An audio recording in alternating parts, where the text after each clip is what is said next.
This message comes from NPR sponsor Fitbit. With a Father's Day gift from Fitbit, your dad will get useful stats about his body and health. Visit fitbit.com/wait to save up to $30 with free next-day shipping from June 2nd to June 15th.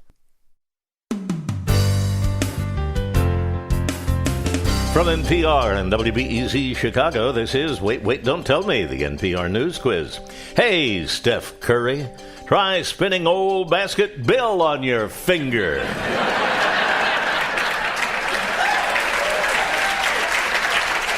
I'm Bill Curtis, and here is your host at the Chase Bank Auditorium in downtown Chicago, Peter Sagal. Thank you, Bill. Thanks, everybody. Thank you so much. We have worked on this show all week, and frankly, I think it's going to pay off. Later on, we're going to be talking to Olivia Wilde, the well-known actress who just directed her first feature film, Booksmart. It's about two young women who at the last minute realized they have spent their entire high school careers studying and forgot to have any fun. The alternative title for this film, Public Radio Hosts Present at the Creation. We're trying to make up for that now, so join our desperate attempts to have fun by giving us a call. The number is 1-888-WAIT-WAIT. That's 1-888-924-8924. Let's welcome our first listener contestant. Hi, you're on Wait, Wait, Don't Tell Me. Hi, this is Grace. I'm calling from Montreal, Quebec. Hey! You have a riotous crowd there. We do. They are. Yes. They're crazy. Well, perhaps you're just not used to raucous enthusiasm in Canada, but here... It's true. We take things easy. Well, Grace, welcome to our show. Let me introduce you to our panel this week. First, a comedian who'll be at the Houston Improv June 13th through the 15th, and you can hear his new podcast, Back to School with Maz Jobrani, on iTunes, Spotify, and anywhere podcasts are found. It's Maz Jobrani. Hi, Grace. Hi. Next, a comedian performing at the Firehouse Grill in Evanston, Illinois, June 13th, and headlining the Comedy Bar in Chicago, July 5th through the 7th. It's Adam Burke. Hello, Grace. And finally, making her debut on our show, let's welcome a comedian whose Netflix special, produced by Tiffany Haddish and Wanda Sykes, comes out this summer. It's Aida Rodriguez. So, Grace, welcome to our show. You're going to play Who's Bill this time. Bill Curtis is going to read you 3 quotations from this week's news. If you can correctly identify or explain 2 of them, you will win our prize. Any voice from our show you might like for your voicemail. Are you ready to play? Okay, I'm just going to take a little breath here. Okay, yes, go. All right. Your first quote is from the president. There were thousands of people on the streets cheering. There were definitely not thousands of people in the streets cheering for the president. Where this week? I'm going to say London. Yes, London, England. Very good. The president was in Europe to commemorate the 75th anniversary of D-Day, and while you might say that's a solemn occasion to recognize the sacrifice of our nation and our allies, the Trumps say family vacation. Everybody was there. Don Jr., Eric, Ivanka, that other girl. But they were all having such a good time. Don Jr. and Eric went for a pub crawl, but everybody waited until the 5th pub to tell them that you don't actually crawl. Ivanka, and this is true, excitedly tweeted, quote, en route to The Hague. Yeah, you are, Ivanka. Nice. Technically, Wow. yes, you are. I was thinking that about when Piers Morgan was interviewing Donald Trump, and I was like, that's a great moment, because that's 2 other people that don't have to talk to either Piers Morgan or Donald Trump. Yes. You know what I mean? We get to section them off. Yeah. It's sort of like the Iran-Iraq war of talk shows. Yeah. Just let them deal with each other. I do like... I also, Hey, why you got to bring Iran into this? Sorry. yeah, that's what we're all wondering. Yeah, I know. But you have to understand, President Trump, I don't think actually likes being president, doing the job, doing the meetings, making the decisions. He likes the pomp and circumstance. So he loved the state dinner they threw for him with the Queen and the royal family. And we saw those pictures of him wearing that white tie and tails outfit. And it was weird that it fit so poorly because it was perfectly tailored for a 230-pound guy. I'll tell you what I did love, though. What? It's like, as a mom, those kids that come to your house that they're so bad, you're like, they can stay for dinner, but they can't spend the night. Right, yeah. That's what they did to him at the palace. Yeah, it's true. They said he cannot spend the night. Past presidents on state visits have stayed at Buckingham Palace and said, oh no, it's under renovation. They have 130 bedrooms. Hilarious. All right, Grace, your next quote is someone on Twitter reacting to recent scientific news. Thank God. That was a reaction to news that what will end by 2050? Oh, geez. Climate change? It's not so much that climate change will end, it's that climate change will end something else. Population growth. Yeah. I'm going to give it to you because basically everything will be over by 2050, the whole world. You may have missed this because everybody was distracted by that hilarious video of the rescued hiker spinning underneath the helicopter. Wasn't that great? But according to a study out of Australia, there is an excellent chance that human civilization will be over by 2050, which is silly because human civilization already ended when we started using fried chicken as bread for our sandwiches. You may be wondering how these scientists, who are dead serious, by the way, can be so specific the world ends precisely in 2050. That's because research has shown the world's warranty expires in 2049.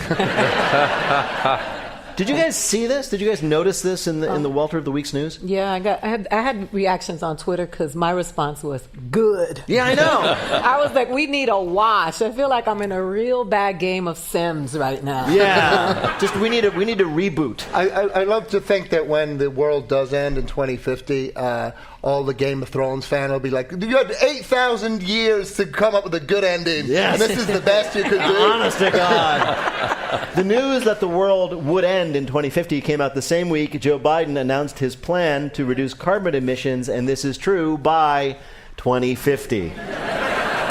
He might need to massage that a bit. Well, didn't he get in trouble for that, too? The plagiarism thing, right? Oh, did he plagiarize something again? Yeah, that old scamp Uncle Joe. Well, they said that...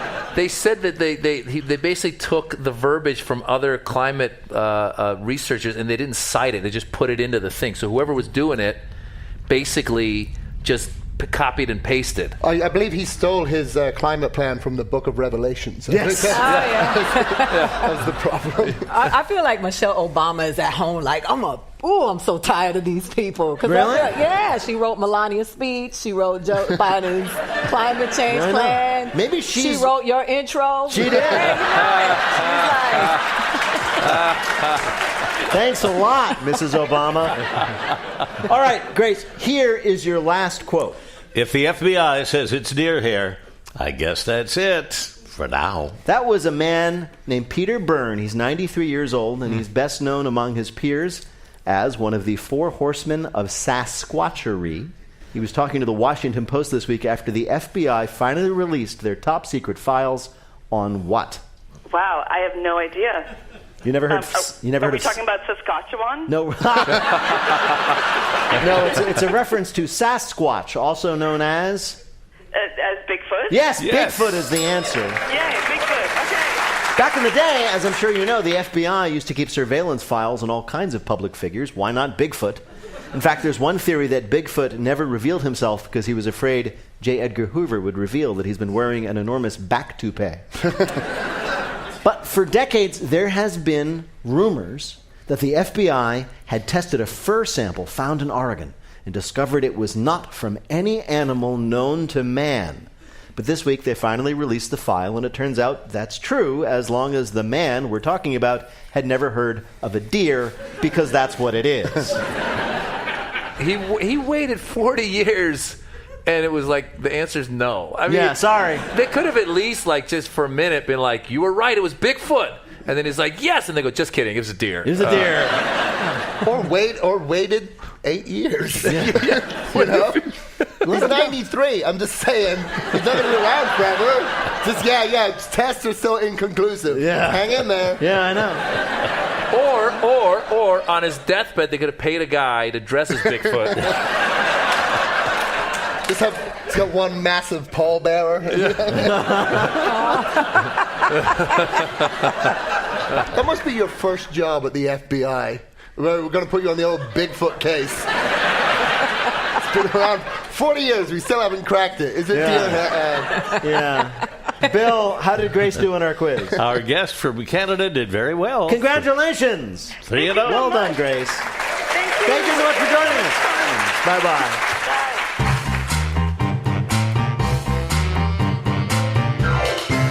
Right now, panel, it is time for you to answer some questions about this week's news. Ida, saying that they're hoping to appeal to people who just hate to go shopping, Charmin, the toilet paper company, has introduced a new product. What is it? First, did they improve the toilet paper first? This is sort of an improvement. Paper towels? No. I know this. Can I give her a clue? You may, Adam. It's like what? Yeah. So it's the product, but what? Wow. Apparently, Adam, you may you're not. great at giving clues. Yeah. What the hell? I don't know. I can't even guess. But I'll let Adam take it if you know it.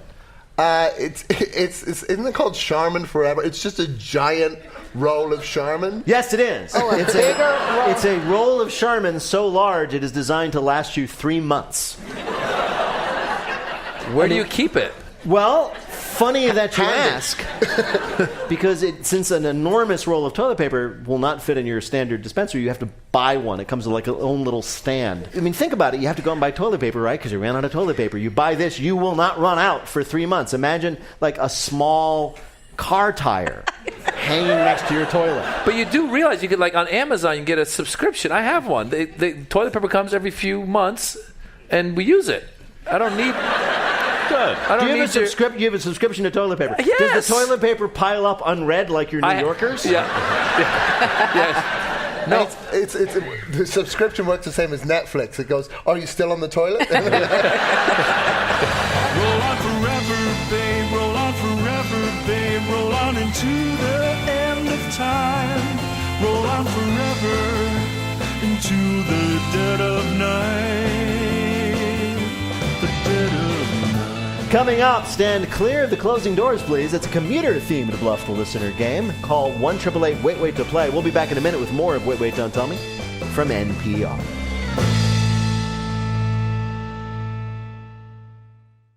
This message comes from NPR sponsor Fitbit. Fitbit wants everyone to know their body better.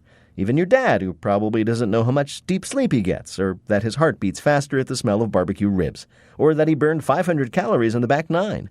Get the incredible dad in your life the gift of finally knowing everything. Shop now at fitbit.com/wait and save up to $30 with free next-day shipping through June 15th. After more than 50 years of lies and silence, a witness to the attack on Jim Reeb finally tells the truth about what she saw. I didn't know whether they'd gonna get off or not, but I was glad when they did. Even though they were guilty, and I knew they were guilty, and they knew they were guilty. It's White Lies from NPR. Listen and subscribe now. From NPR and WBEZ Chicago, this is Wait, Wait, Don't Tell Me, the NPR News Quiz. I'm Bill Curtis. We are playing this week with Adam Burke, Aida Rodriguez, and Maz Jobrani. And here again is your host at the Chase Bank Auditorium in downtown Chicago, Peter Sagal. Thank you very much, Bill. Thank you so much, everybody. Hey, we want to remind you that you can also hear our show as a podcast wherever you get your podcasts. That's right. Finally, we get to the bottom of who murdered Maz Jobrani. Oh, I'm sorry. Spoiler. Right now, though, it's time for the Wait, Wait, Don't Tell Me Bluff the Listener game. Call 1-888-WAIT-WAIT to play our game in the air. Hi, you're on Wait, Wait, Don't Tell Me. Hey, Peter, how you doing? I'm doing fine. Who's this? Sean. Yeah. Sean, where are you calling from, Sean? Sumter, South Carolina. Sumter, South Carolina? Okay, what do you do there? I'm a trucker. Oh, you are? We sometimes hear from truckers. They like public radio because it keeps them company on the road. Is that the case with you? It is. I like your show, and when Car Talk was on, that really gave me a good chuckle when I needed one. So thank you. That's why we're here. That's 2 hours a week. What do you do to pass the rest of the time? Oh, well, interesting you should ask. I happen to be the most interesting person I personally know. Oh! So you don't mind all that time alone in the cab because you've got you with you. That's right. Well, Sean, welcome to the show. You're going to play the game in which you have to tell truth from fiction. Bill, what is Sean's topic? Get out of the way, Grandma. The commute, the thing you don't like to do that gets you to the place you don't want to be. This week we read about someone trying to improve your commute for you. Our panelists are going to tell you about it. Pick the one who's telling the truth. You'll win our prize, the voice of the waiter of your choice on your voicemail. You ready to play, Sean? Sure. Okay, here we go. First, let's hear from Adam Burke. Strap hangers of the world know the pains of public transportation, particularly in summertime, when it is, quite literally, the pits.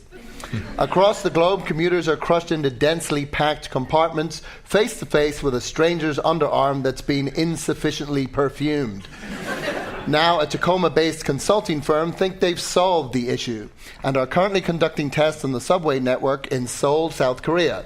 It's a very simple concept, explains lead engineer Sarah Chen.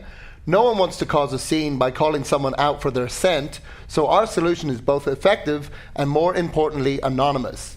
Each strap and handled on a train car is equipped with a special mechanism which, when activated by a subtle twist and pull motion, dispenses a pleasant, fragrant mist which deodorizes the area immediately around the olfactorily affected passenger. While attempts have been made to alleviate train stench in the past, this is the first to be passenger-operated. Our original design had the spray aimed directly at the problem area, explained Chen, but height differences meant some people were getting deodorized right in the face. The pilot program is going well. We're calling it Axilla, says Chen, partially because that's the scientific name for armpits, but mainly because axilla sounds like a giant lizard made of body spray. Deodorant spritzers installed at armpit height that can be activated by anyone who needs to on the trains. Your next story of a commute improved comes from Aida Rodriguez. There's a new way to get to work in New York, and it is taking the city by the walls. It's a new startup called PRKR. That's parkour with no vowels. Parkour, of course, is the new sport of leaping from place to place in the urban environment, like acrobatics, without a circus tent or a net underneath you. PRKR provides you with your very own parkour coach who will show up at your home at a designated time and help you jump, spin, climb, and somersault your way to work. It's staffed entirely by out-of-work former circus performers. Because is there any other kind of former circus performers? Owner Bigsby Daniels says, quote, "People complain that the sidewalks in Midtown are too crowded, and they are, but the walls are like an express lane. All of a sudden, my boring commute was an exciting life and death adventure," said PRKR client Leslie Danson from her hospital bed. As soon as my clavicle heals, I'm going to upgrade to the Spider-Man rooftop jumps package. Commuting by parkour in New York City. Your last story of a commute in good repute comes from Maz Jobrani. If you live in a big city, you've certainly seen rental electric scooters zipping hipsters around town, being left haphazardly on sidewalks, and annoying the hell out of you. Well, in an effort to improve the local commute experience, a Swedish company called Kangaroo is introducing an alternative ride-sharing option. Kangaroo, spelled with a C, is a pogo stick sharing company. Yes, pogo stick. Since tech companies are always looking for new, innovative ways to do business, no matter how stupid it sounds, Kangaroo has decided that bouncing from your lunch meeting to your personal trainer to your dinner date is what we all need in our lives. CEO and co-founder Adam Mickelson states, "We've been following the micro-mobility market and seen the demand. We also are making a statement and contributing to something beyond taking you from point A to point B." Emphasizing the sustainability and fitness aspect of the pogo sticks. Like most trends, this one will probably catch on for a little while until someone bounces off a pogo stick onto the sidewalk and into the hospital. Anyone who's seen this movie before knows that Kangaroo can go wrong.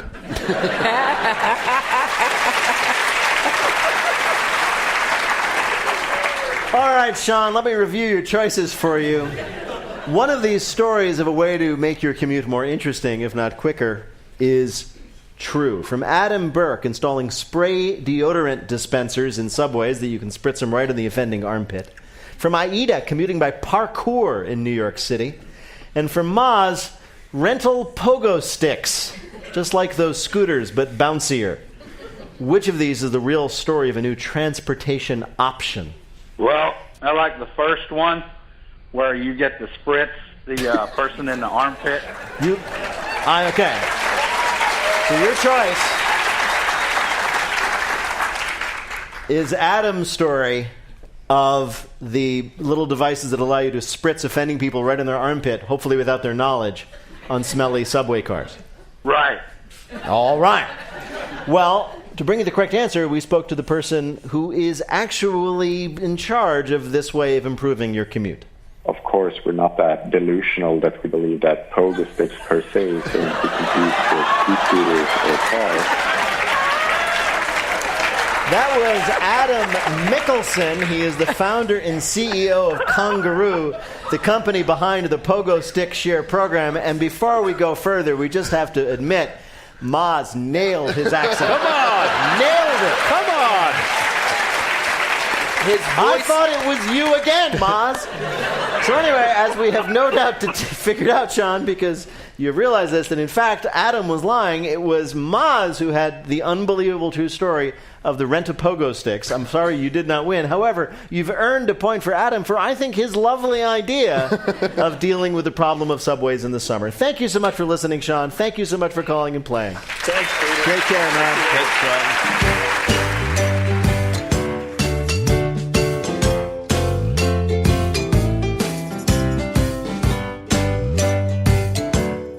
And now the game where we ask somebody cool to do something lame. Olivia Wilde became well known as an actor in TV shows like The OC and House and movies like Tron Legacy and Cowboys and Aliens. And now she's behind the camera. Seems to be working out well. Her debut film, Booksmart, is one of the best reviewed films of 2019. Olivia Wilde, welcome to Wait, Wait, Don't Tell Me. Thank you. So you've done so much in a relatively brief time. Is there one thing for which you think you're most well known when people see you in the street?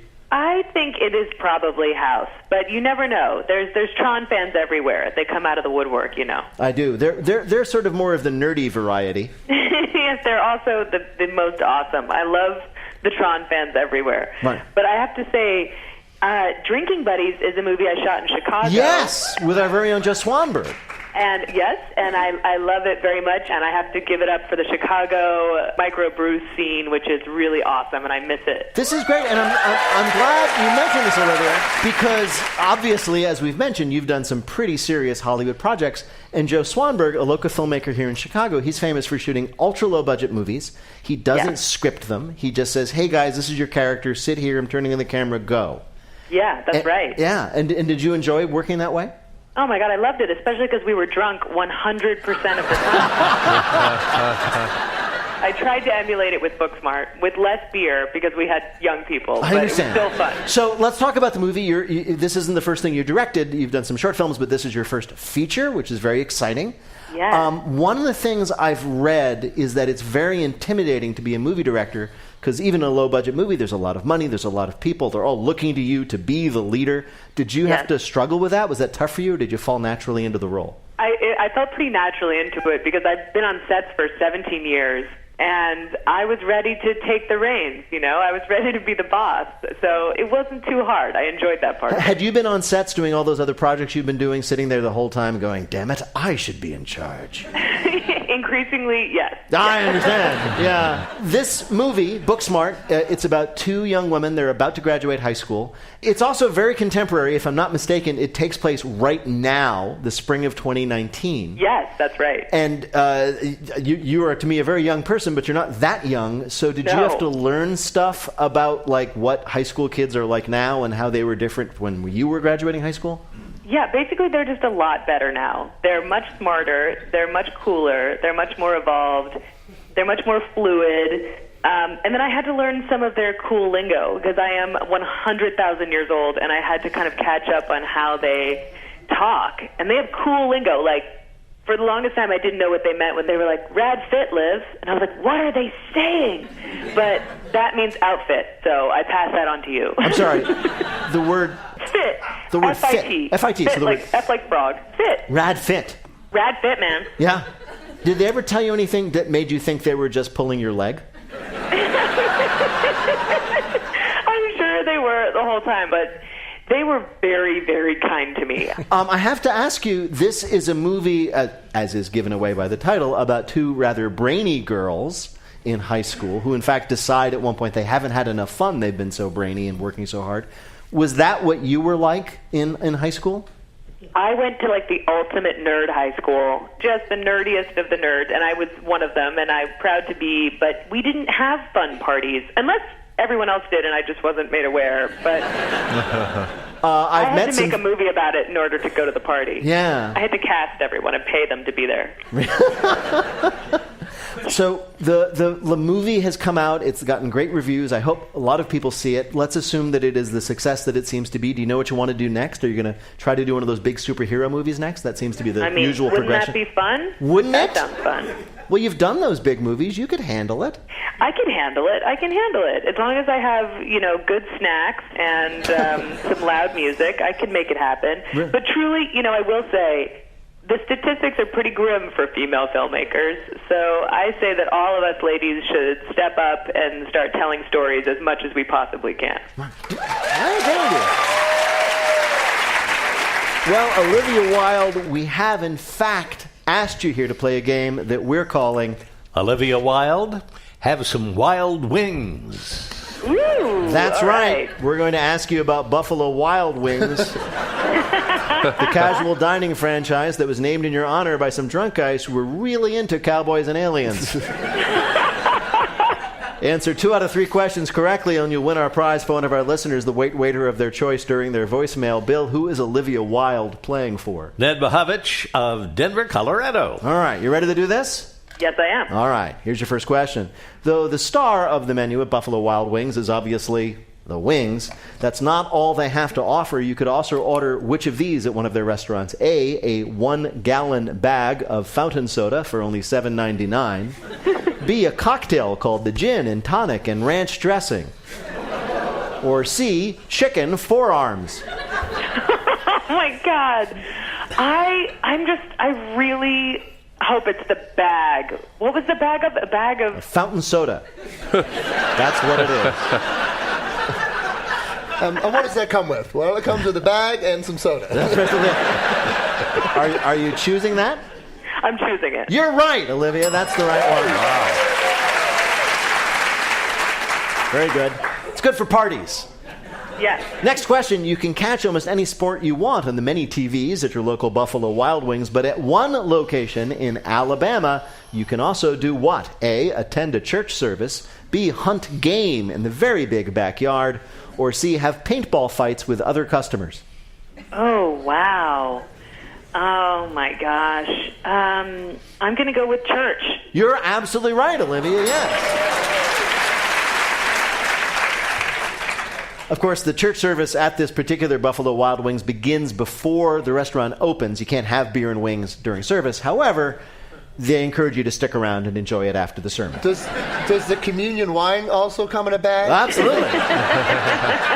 All right, here's your last question. You can be perfect in this, as you have been in so many other things. Aw. Here's your last question. March Madness is the busiest time at Buffalo Wild Wings, right? So the restaurant is always looking for ways to make the customer's experience even more enjoyable, including which of these? A, they set up booths with sports bookies to help you draw up your brackets. B, an on-site therapist for those suffering from actual clinical March Madness. Or C, the Jewel Stool, a cooled bar stool for men who got vasectomies so they could skip work and watch more games. I love all of those so much, but I'm going to go with A. You're going to go with A, the booths with sports bookies. No, it was actually the Jewel Stool. This is true. And it is ingenious. Many men schedule vasectomies around March Madness. This is true, so they can enjoy the enforced rest in front of the TV. So why not entice them down to Wild Wings, right? Oh, my God. Wow. Marketing genius. Bill, how did Olivia Wilde do on our quiz? She won 2 out of 3. That's a big one for her. Congratulations. You should feel good about this. I feel great. Do I get a lifetime supply of wings? I'm hoping. I think you should go into your nearest Buffalo Wild Wings and say, hello, I'm Olivia Wilde. I would like some wings, and see what happens. Okay, I'm on it. Go do it. Olivia Wilde's new film, Booksmart, is in theaters now. Go see it. It's charming and funny as all get out. Olivia Wilde, thank you so much for joining us on Wait, Don't Tell Me. Thank you.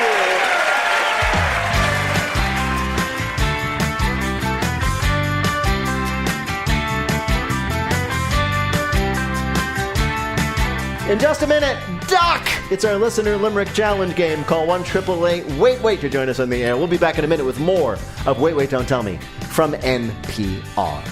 If you want to hear more about Olivia Wilde and her new movie Booksmart, then check out last Friday's episode of Pop Culture Happy Hour, where you can get a twice-weekly lowdown on the latest in TV and film. Support for NPR in this podcast comes from Choiceology, an original podcast from Charles Schwab. Choiceology examines the forces that affect our perceptions and decisions, like why we underestimate how long a project will take, or think an outcome was obvious in hindsight. Host Katie Milkman explores questions like these and shares strategies for making better choices in life. Download the latest episode and subscribe at schwab.com/podcast or wherever you listen. Human behavior doesn't always make a ton of sense, at least on the surface. I said, would you mind if I give the dogs a little piece of cracker with some hot sauce on it and without, and see what they choose? Hidden Brain, a spicy podcast about science, psychology, and why people do what they do.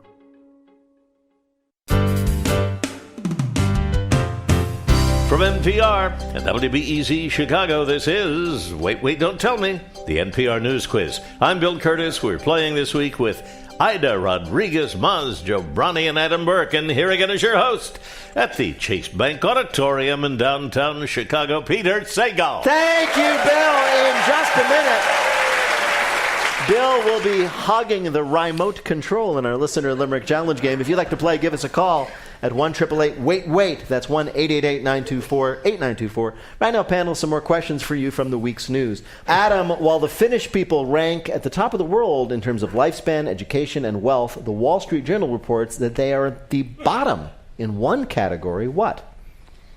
Humor. Almost.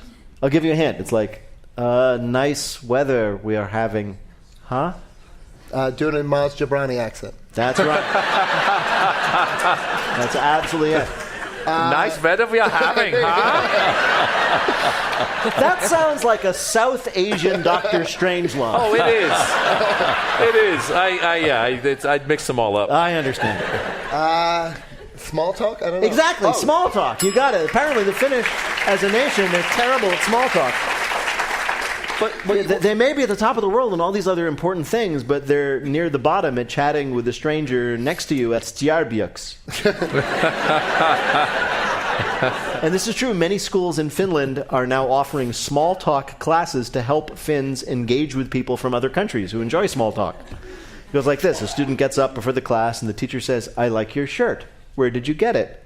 And the student stands there like totally frozen for 20 seconds. Before saying, "Fine, thanks. How are you?" You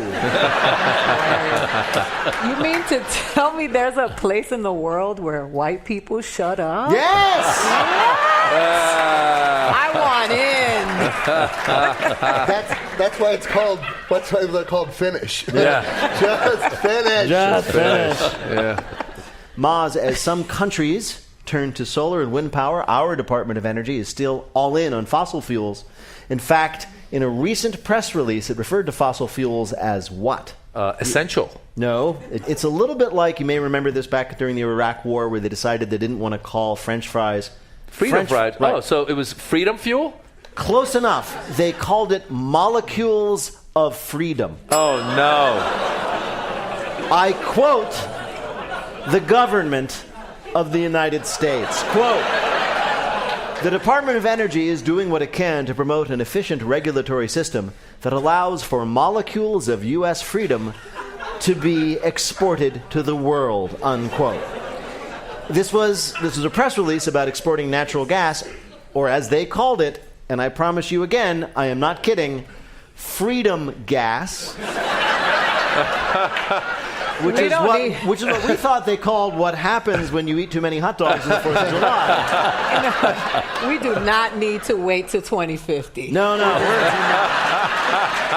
Is there any way we can hurry that up? Oh, my All God. is lost. Molecules of freedom sounds like it was invented by atoms of ass hats. Yeah, it's true. I see where they're coming from. Like, I can't wait to be free from the onerous burden of breathing. Yes.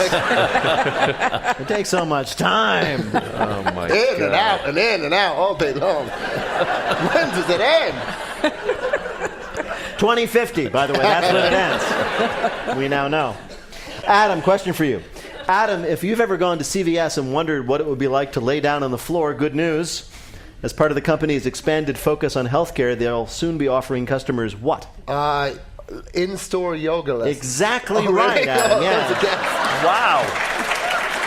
The CVS pharmacy chain is expanding to focus on wellness by offering in-store yoga classes, encouraging deep breathing exercises in the place everyone goes when they have a cold. They will also be offering a selection of 8-foot-long receipts as yoga mats. That's brilliant.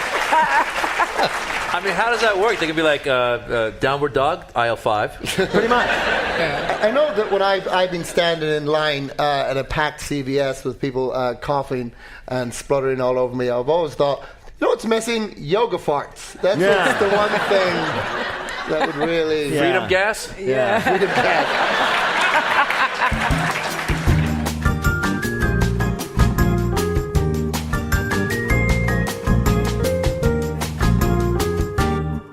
Coming up, it's Lightning Fill in the Blank, but first it's the game where you have to listen for the rhyme. If you'd like to play on air, call to leave a message at 1-888-WAIT-WAIT. That's 1-888-924-8924. You can click the Contact Us link on our website, waitwait.npr.org. There you can find out about attending our weekly live shows right here at the Chase Bank Auditorium in Chicago. And our upcoming shows, ready? June 27th at the Mann Center in Philadelphia, Pennsylvania. July 18th at the Blossom Music Center near Cleveland, located within Cuyahoga National Park. And forget Maz, be your own panelist with our smart speaker quiz. He's going to be dead soon anyway. Answer questions about the news and you may win a prize. Just say open the Wait quiz to your Alexa or Google Home device and let the games begin. Hi, you're on Wait, Don't Tell Me. Hi. This is Josh from Asheville, North Carolina. I love Asheville, and I have not been there in too long. What do you do there in Asheville? I'm in contractor sales at a building supply company. Oh, so you're selling the stuff that the contractors use to do their stuff. Is that good work?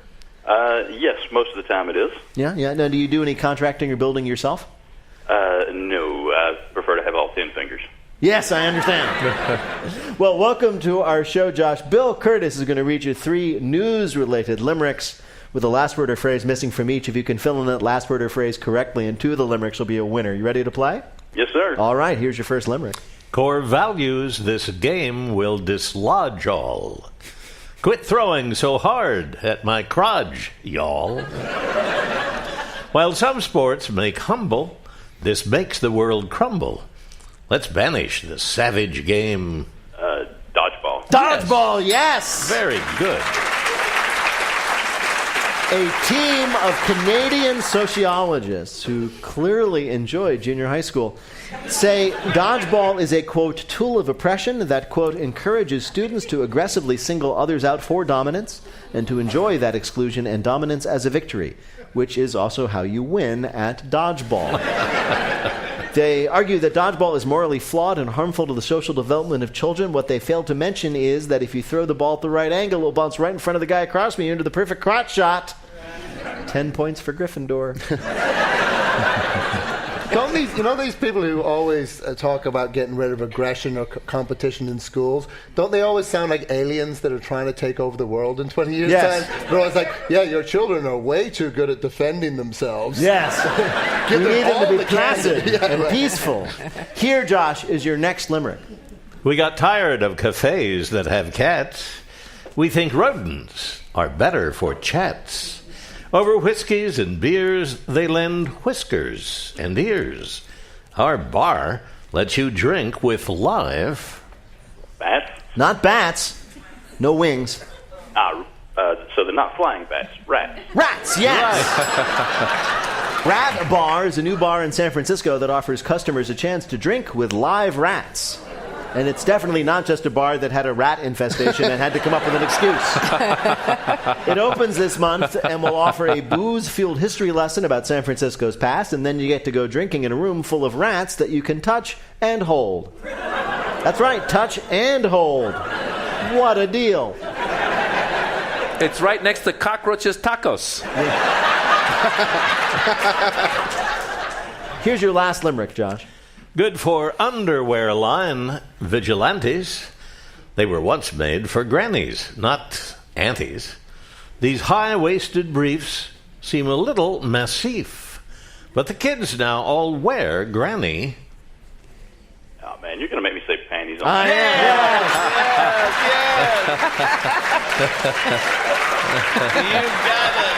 If you like your panties like you like your grandma, high-waisted and hanging out at Walgreens, then you will love the season's hottest lingerie trend, granny panties. The frumpy underpants exploded in popularity when a photo of Rihanna wearing them went viral. Young women flocked to buy the cavernous intimates, while others patiently waited for grandma to die in hopes of an inheritance. Other celebs flaunting the full granny panties include J-Lo, Kendall Jenner, and Angela Lansbury.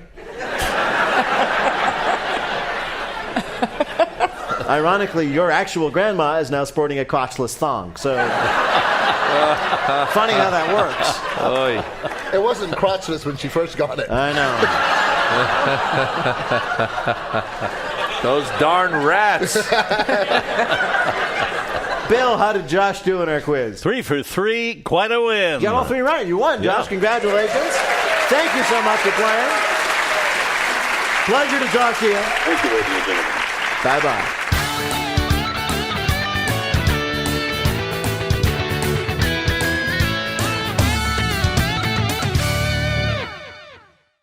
Support for this podcast and the following message comes from ABC, presenting the new game show Press Your Luck, where you have to take big risks to win big bucks and be sure to avoid the whammy. Round for round, contestants answer questions to earn spins, and the more spins, the more chances they get to bank some cash. But if they land on the whammy, he'll steal your cash. Elizabeth Banks hosts the fun and thrilling Press Your Luck, premiering Wednesday, June 12th on ABC. Now on to our final game, Lightning Fill-in-the-Blank. Each of our players will have 60 seconds in which to answer as many fill-in-the-blank questions as he or she can. Each correct answer now worth 2 points. Bill, can you give us the score? Adam has 4, Maz has 2, and Ida doesn't have any. All right. So that means that, Ida, you are up first. The clock will start when I begin your first question. Fill in the blank. This week, an accident at blank military academy caused 1 fatality and over 20 injuries. West Point? Yes, very good. On Monday, Apple announced that it was discontinuing blank. It is discontinuing morality. No. iTunes. While cutting into the cake at her daughter's graduation party, a woman in Texas was disappointed to discover the bakery had given her blank. Gluten? No. A cake made entirely of styrofoam. On Wednesday, it was the display cake, you see. They sent it over. On Wednesday, video streaming site Blank announced they were removing thousands of videos expressing, quote, hateful ideologies. YouTube? Right. On Monday, the governor of Texas signed a bill banning all blank cameras. Phone cameras? No red light cameras. After being awoken by a loud sound in his entryway, an Australian man was able to scare off a home invader by blanking. Streaking? You know what? I'm going to give it to you. By stripping naked and chasing him with a didgeridoo. Is that what they call it? The man says he was startled awake around 4 a.m. and was surprised to find a thief trying to sneak out his front door with stolen goods. But he probably wasn't as surprised as the thief was when the man stripped off his clothes, picked up his didgeridoo, and started chasing him around the house. Bill, how did Ida do on our quiz? Ida's in the game. She got 3 right of 6 more points, total of 6. Very well done. All right. Maz, you are up next. Fill in the blank. On Tuesday, the House passed a bill offering a path to citizenship for blanks. DACA. Dreamers. Yes, very good. On Monday, former White House Communications Director Blank agreed to provide Congress with some documents related to the Trump campaign. Hopex. Yes. This week, the CDC reported that the outbreak of blank had surpassed 1,000 cases. Measles. Right. According to a new report, the 2020 blank could undercount the U.S. population by 4 million people. Census. Right. A principal of a school in West Virginia has apologized after accusations that he plagiarized his graduation speech from blank. Oprah. Ashton Kutcher's acceptance speech at the 2013 Nickelodeon Teen Choice Awards.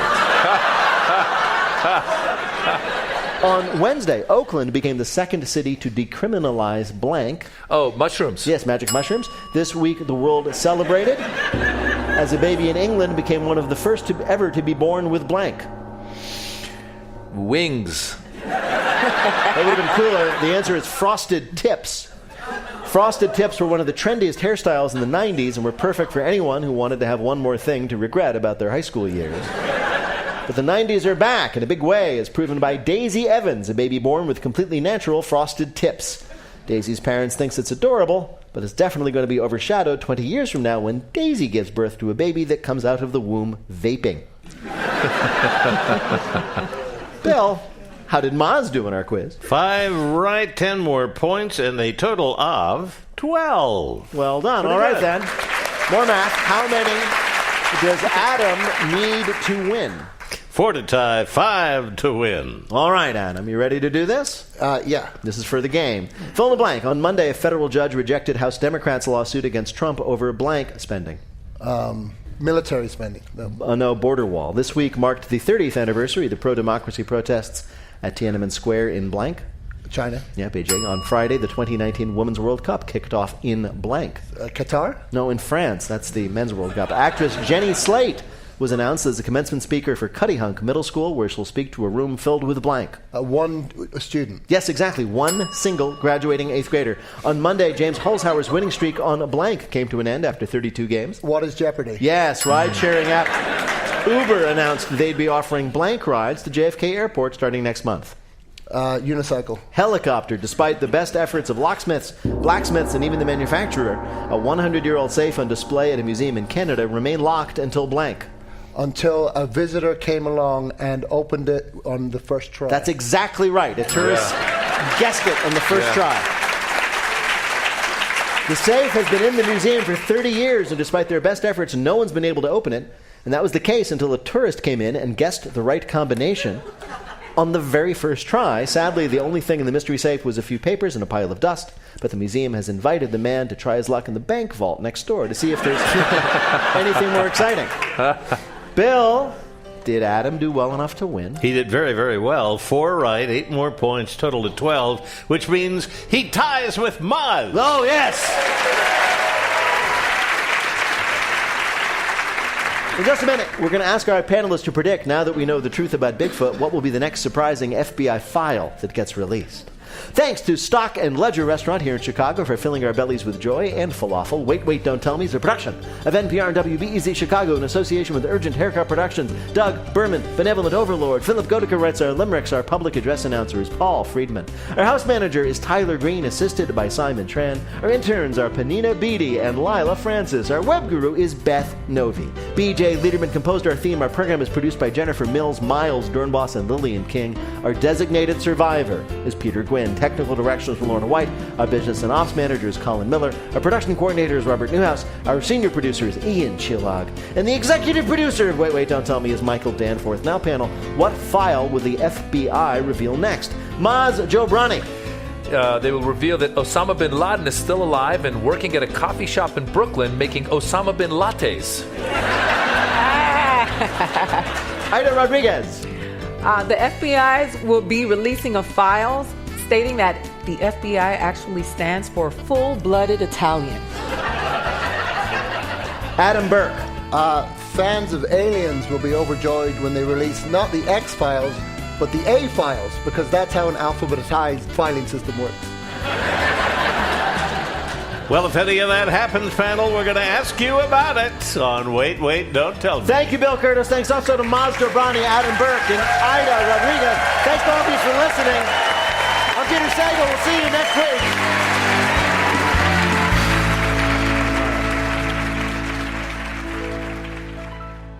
This is NPR.